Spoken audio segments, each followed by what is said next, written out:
Hey, what's up, guys? This is Team Hard Life Captain Alberto Zertuche, and I am hooked up. I'm at the tournament, but I wanted to give you a little rundown of how things went to get to this point.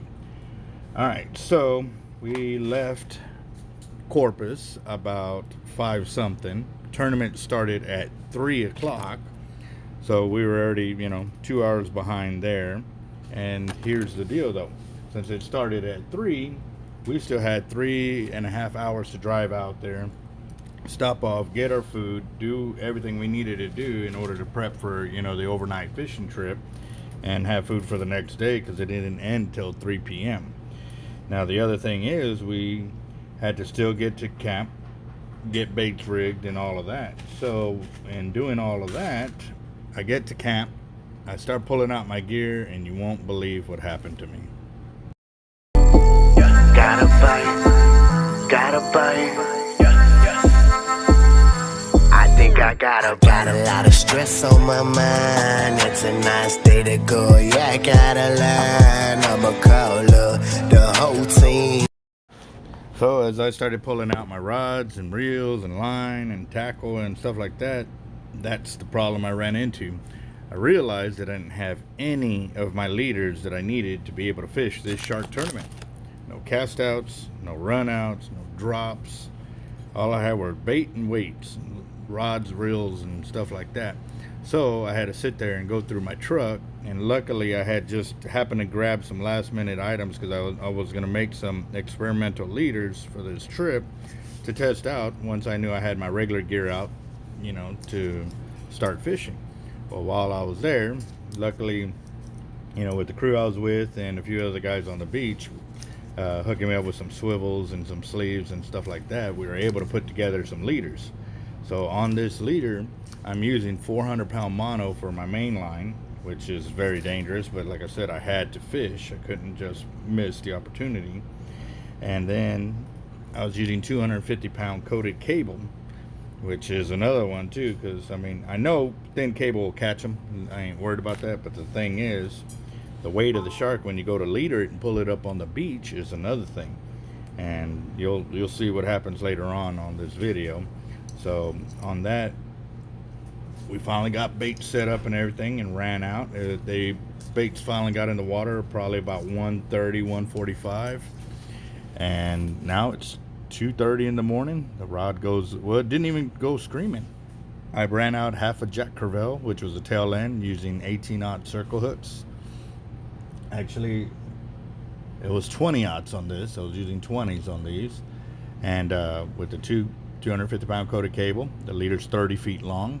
I used a 3-pound surf weight, which is the tank, because we realized after running the first bait, the current was really, really strong out there. So right here, the rod blank I'm using is a Batson 130-pound class rod, or 80 130-pound, and I've got the Avid 130 spooled up with 130-pound Cortland braid. And yes, sir, the fight is on. And yeah, this bait was only 800 yards out or so, and it was going very nice. So we're gonna see what ends up happening. That he is trying to battle the current, so he keeps going to the left. And yep, it was definitely a good shark. Oh yep, did you see that? The harness just busted on me. One of the straps just gave way right when I'm trying to pull back and put pressure on it. So let's get back to the fight.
on, bro.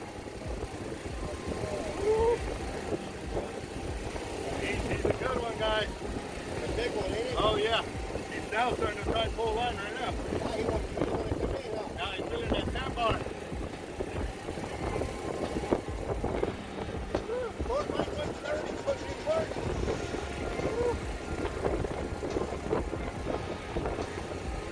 What's that pound line you use right now, Albert? 130 pounds of Portland braid.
I gotta admit, this shark did not want to come over the sandbar. Like, I could get it on there and he would pull line just enough to get over the sandbar again, and he was just using that big 3-pound surf weight to his advantage.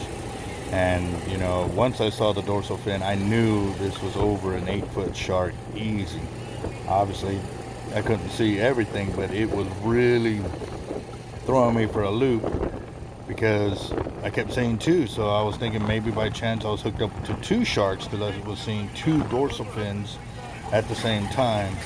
Let's get back to the fight.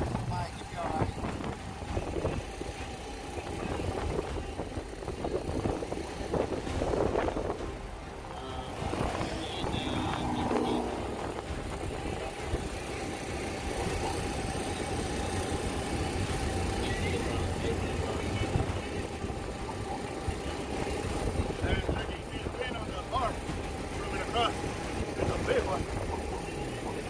He's got to be 8 foot.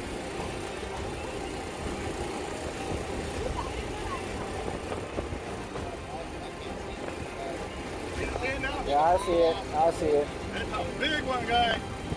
Woo!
don't fit. They're bringing it.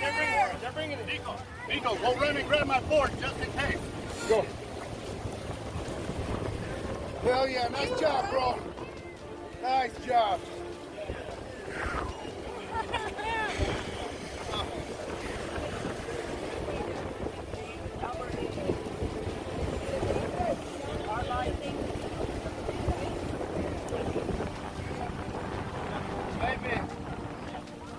Maybe. He's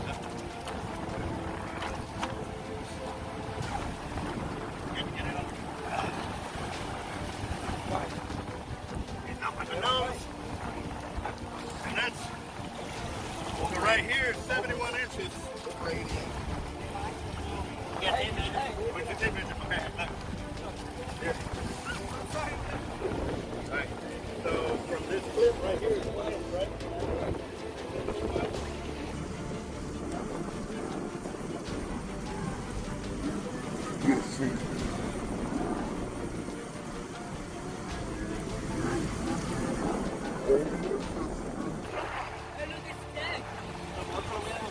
Right there.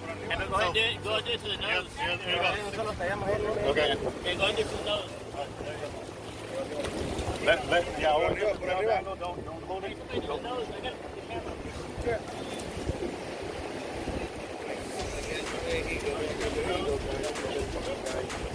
That's a big one.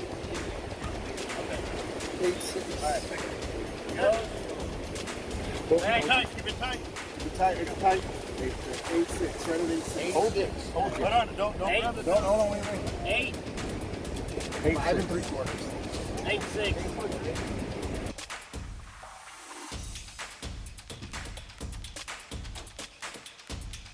8 foot, 6 8 foot, 8 foot, 6 inches. Y'all gonna be where I wanna be, y'all. 8 foot, 6 inch shark. tag. We gotta get the tag information. Look at the tag. Watch out, 'cause, yeah, it's over. Yeah, I know. It's just that we don't know what we're gonna do. You got it? Higher? Higher, yeah. Higher.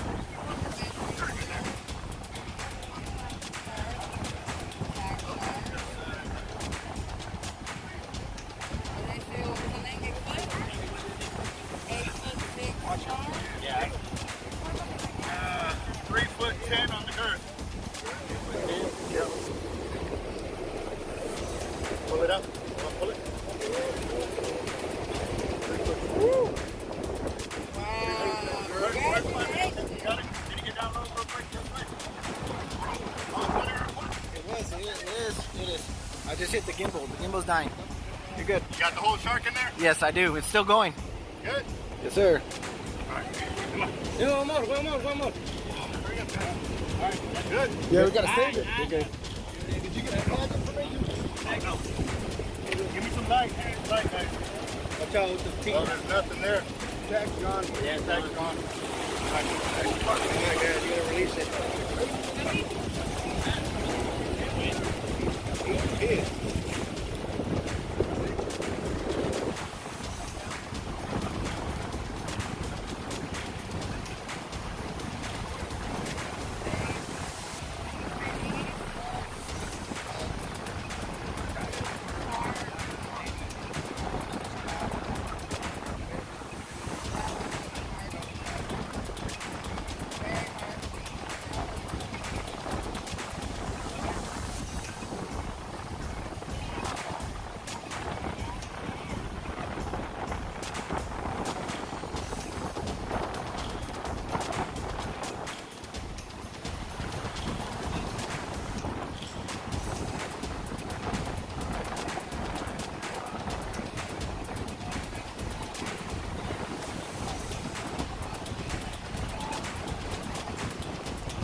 awesome, bro. Yeah. This guy, so, this the bait for me now. Oh, thank you. Bait master! Actually, it's backward. Don't take it back. Alright guys, I think we're done for this catch.